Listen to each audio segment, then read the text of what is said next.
Bonjour, chers amis. Nous entrons dans un temps fort de l'Église qui est le carême. Le temps de carême, c'est le temps qui précède et qui dispose à la célébration de la Pâque.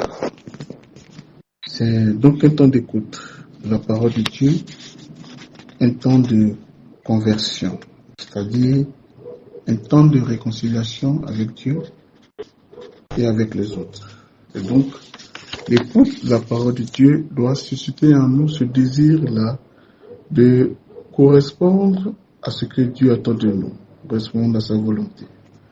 Le temps de carême a pour pilier trois pratiques principales: la prière, le jeûne et le partage, la charité.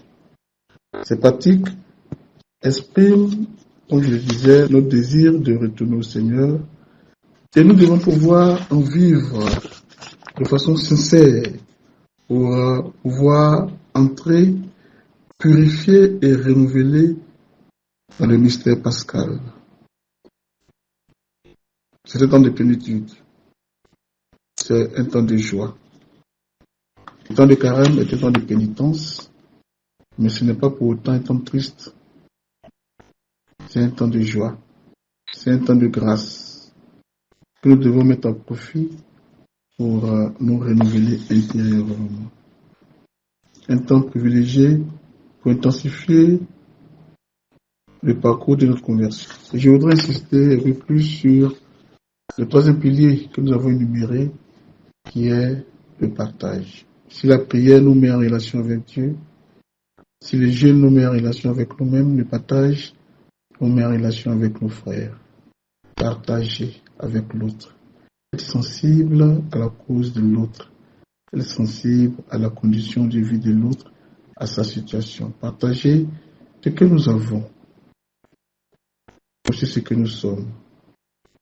Et le fait de nous priver de nourriture, de quelque chose pendant le temps de carême, exprime ce désir-là de pouvoir favoriser notre élan vers les autres. On se prive de quelque chose pour pouvoir le partager avec les autres, pour pouvoir le donner aux autres. Le temps de carême, ce n'est pas pour s'enrichir, ce n'est pas pour agrandir notre avoir à travers des privations, mais de pouvoir favoriser les conditions d'un partage vrai, partager avec l'autre, ce que nous avons donc, mais aussi ce que nous sommes. Avoir plus de temps pour les autres, avoir plus d'attention pour les autres, avoir du respect pour eux, chercher à les rendre heureux à travers de petites aides, à travers de petites attentions, à travers notre présence qui doit pouvoir les combler. Il ne s'agit pas de les oppresser, il ne s'agit pas de faire les choses par devoir, au point où ça devient opprimant pour les autres, puisque c'est le temps de carême, on nous a dit, donc on fait, et puis souvent c'est pas productif. Non, il faut le faire véritablement par conviction. Ça peut être 5 minutes qu'on décide de partager avec un malade, quelqu'un qu'on connaît, quelqu'un avec qui on a des rapports, quelqu'un de très malade, ou en tout cas quelqu'un qui a besoin de nous, que ces 5 minutes-là se transforment. Il en tire le maximum de bien possible pour lui-même. C'est ça le partage de notre temps, le partage de ce que nous sommes, le partage de nos qualités, de nos dons avec les autres.